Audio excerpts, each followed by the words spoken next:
Thank you for inviting me to be a part of this informative gathering. I'm so excited. I was the manager of Calvary Baptist Church Soup Kitchen for 11 years, and I retired December 6th this past year. And I attribute a lot of our success to the fig tree. I remember when I spoke at a luncheon about uh, the theme then was connections.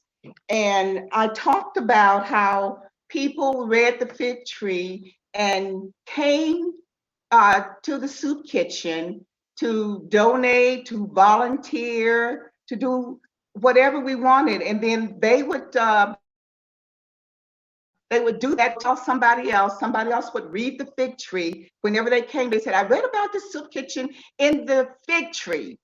And this went on, and I got loads of people to volunteer based on what they read in the soup kitchen. So we had connections, people coming in who had not seen each other for years, went to high school together. Then a couple of them even dated, and they came in and they were volunteering, and it's because they read it in the soup kitchen. So I fell in love with the soup kitchen, and I made myself available to do whatever I could do to assist Mary Stamp and her board members in helping the soup kitchen grow. And I've had such a wonderful time at it. I I volunteer to do deliveries, deliver newspapers, and I get real excited to go pick them up and run around Spokane, delivering and finding out where places are. I've lived here over 30 years, 35 years, and some of the places that I've had to go, especially up on South Hill, I didn't know they existed. So I just know the fig tree is out there. And so many people are getting involved and they realize what a faith, what a wonderful faith paper it is. So I not only that, I have I work in a school district, and I work with high school kids, and I take the resource directory to school with me. And I have laid it out on my counter or put it over on the table because sometimes the kids come in and they seem like they want something other than a piece of paper, or you tell them they need to go do their homework.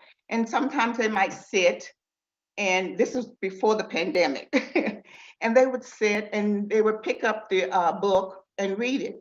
And several of the kids have come back and told me that looking at resource directory, they found what they needed. And I said, did it help you? I mean, what did you, they didn't go into detail. I said, but what were you looking for? Did it help you? So yes, I didn't know some of these places existed. And so I made sure that I would always have it sitting out so they could see it. And then whenever Mary or Kay would call me and need someone to volunteer to man a booth, I got to meet so many wonderful people right there, and I get an updated resource directory and take it to school so the kids could look at it. So it wasn't just kitchen that drew me to the fig tree. It was what it was all about. Faith in action. You have to have faith, and you step out like Mary did with this paper. You have to have faith that it's going to succeed. And you have faith in people, and you pray about it, and people are praying for you.